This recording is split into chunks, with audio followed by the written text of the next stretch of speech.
வணக்கம். நம்ம இப்ப இந்த வீடியோல என்ன பார்க்க போறோம் அப்படின்னா, இன்கம் டாக்ஸ் அசஸ்மென்ட் இயர் 2025-26ல இன்கம் ஃப்ரம் சேலரியில ஒரு ப்ராப்ளம் வியூவர் கேட்டிருந்தாங்க.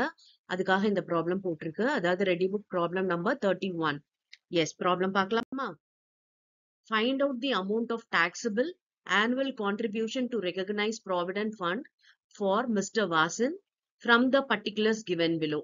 Salary rupees 5,000 per month, DA rupees 1,000 per month, 10% commission on turnover achieved rupees 60,000, fixed commission rupees 300 per month. He and his employer contribute rupees 2,000 per month each to recognize provident fund. Interest credited to PF at 10% is rupees 20,000. Okay, இப்ப இந்த problem பொறுத்த வரைக்கும் என்ன calculate பண்ண சொல்லியிருக்காங்க அப்படின்னா, taxable PF contribution தான் எவ்வளவுன்றத கண்டுபிடிக்க சொல்லியிருக்காங்க. அதாவது நமக்கு வந்து கான்ட்ரிபியூஷன் வந்து எம்ப்ளாயர் கான்ட்ரிபியூட் பண்றது 22,000 per monthன்னு சொல்லியிருக்கு. அப்ப இயர்லி பாத்தீங்கன்னா 24,000 கான்ட்ரிபியூட் பண்றாரு எம்ப்ளாயர். ஓகே, இப்ப இந்த எம்ப்ளாயர் கான்ட்ரிபியூஷன்ல இருந்து நம்ம வந்து எக்ஸம்ஷன் கிளைம் பண்ணலாம். எவ்வளவு எக்ஸம்ஷன் கிளைம் பண்ணலாம் அப்படின்னா 12% ஆஃப் சேலரி. இப்ப இங்க கொடுத்திருக்க இன்ஃபர்மேஷன்ல சேலரி அப்படின்றது எதெல்லாம் வரும் அப்படின்னா, இந்த பேசிக் சேலரி 5,000 வரும். டிஏ வராது. காரணம் என்ன அப்படின்னா, சர்வீஸ் பெனிஃபிட்ல என்டர் ஆயிருக்கு அப்படின்னா தான் டிஏ எடுத்துக்கணும். இப்ப இந்த டிஏ பொறுத்த வரைக்கும் எதுவுமே மென்ஷன் பண்ணல. சோ நம்ம இந்த டிஏ எடுக்கக்கூடிய வேண்டியது இல்ல. அப்புறம் 10% on commission on turn over சொல்லியிருக்கு இல்லையா, இந்த கமிஷன் வரும். ஆனா இங்க கொடுத்திருக்க பிக்ஸ்ட் கமிஷன் பாத்தீங்கன்னா வராது. அதாவது இந்த பிஎஃப் கான்ட்ரிபியூஷன்ல எக்ஸம்ஷனுக்கு சேலரி அப்படின்னா நமக்கு அதுல எதெல்லாம் வரும்னா, சேலரி பேசிக், அதுக்கப்புறம் DA enters for retirement benefit, service benefit இந்த மாதிரி கொடுத்திருந்தா ஓகே. அப்புறம் வந்து கமிஷன் ஆன் டர்ன் ஓவர் தான் எடுக்கணும். பிக்ஸ்ட் கமிஷன்லாம் எதுவுமே வராது. ஓகேவா? எஸ், இப்ப போடலாமா இந்த ப்ராப்ளம்? ஓகே, அது மட்டும் இல்லாம இன்ட்ரெஸ்டும் வந்து கிரெடிட் பண்ணிருக்காங்க. எவ்வளவு அப்படின்னா 20,000 rupees. ஓகே, இந்த ரேட் ஆஃப் இன்ட்ரெஸ்ட் எவ்வளவு அப்படின்னு பாத்தீங்கன்னா 10%. 10% அதோட அமௌண்ட் வந்து 20,000. இப்ப இந்த இன்ட்ரெஸ்ட்லயே எக்ஸம்ஷன் உண்டு. அது எவ்வளவு எக்ஸம்ஷன் அப்படின்னா 9.5% எக்ஸம்ஷன். ஓகே, 10% 20,000னா 9.5 கண்டுபிடிச்சு நம்ம அதை எக்ஸம்டட் சொல்லணும். ஓகேவா?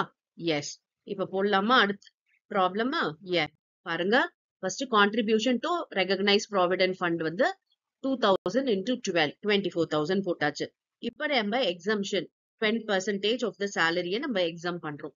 இந்த 12% வந்து எதெல்லாம் எடுக்கிறோம்? நான் சொன்ன மாதிரி இப்ப சேலரி எடுக்கணும். ஃபர்ஸ்ட் பாருங்க, சேலரி வந்து இன்டூ 12 போட்டீங்கன்னா 60,000 ஆனம்க்கு. அண்ட் டிஏ வராது. Okay, commission on turn over 60,000 commission இல்லையா, அதுல 10% போட்டோம் அப்படின்னா 6,000 வருது. இது ரெண்டும் தான் சேலரி. ஓகேவா? இந்த ஆர்பிஎஃப் ஓட கால்குலேஷனுக்கு இது ரெண்டும் சேலரி. அப்ப இது ரெண்டுத்தையும் ஆட் பண்ணீங்க அப்படின்னா 66,000 வருது. இந்த 66,000ல நம்ம எவ்வளவு கால்குலேட் பண்ணோம்னா 12% கண்டுபிடிக்கணும். ஏன்னா அதுதான் எக்ஸம்டட் இல்லையா? அப்ப 66,000 into 12% போட்டோம்னா 7,920 வருது. இது எக்ஸம்டட் ஆர்பிஎஃப். ஓகே, பாருங்க 7,920. இப்ப இன்ட்ரெஸ்ட் போடணும். ஓகே, இப்ப இந்த 24,000ல இந்த 7,920 போயிடுச்சுன்னா டாக்ஸபிள் போர்ஷன் பாருங்க 16,080 தான் டாக்ஸபிள் போர்ஷன். இப்ப இன்ட்ரெஸ்ட் போடலாமா? இன்ட்ரெஸ்ட் எவ்வளவு? 20,000 எழுதிக்கலாம்.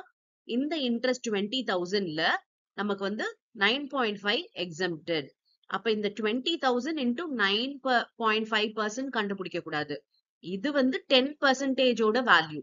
ஓகே, 10% வந்து 20,000னா 9.5% எவ்வளவு அப்படின்றத போடணும். அப்ப 20,000 into 9.5 divided by 10 போட்டோம்னா 19,000 வருது. அப்ப 20,000ல 19,000 எக்ஸம்ட் ஆயிடுச்சு அப்படின்னா பேலன்ஸ் டாக்ஸபிள் 1,000 தான் டாக்ஸபிள். ஓகே, இப்ப இந்த ஆர்பிஎஃப் பொறுத்த வரைக்கும் ஆர்பிஎஃப் கான்ட்ரிபியூஷன் வந்து 16,080 அண்ட் இந்த இன்ட்ரெஸ்ட் ஒரு 1,000, மொத்தம் 17,080 தான் டாக்ஸபிள் ஆர்பிஎஃப் இருக்கு. ஓகே, ரொம்ப ஈஸியான ப்ராப்ளம் தான் இது. ஓகே, அடுத்து உங்களுக்கு வேற ஏதாவது டவுட் இருந்தது அப்படின்னா அந்த ப்ராப்ளம் நம்ம அந்த டீடைல்ஸை கமெண்ட் பண்ணுங்க. அந்த ப்ராப்ளம்ஸ் உங்களுக்காக ஒர்க் அவுட் பண்றேன். Yes, thank you for your patient listening.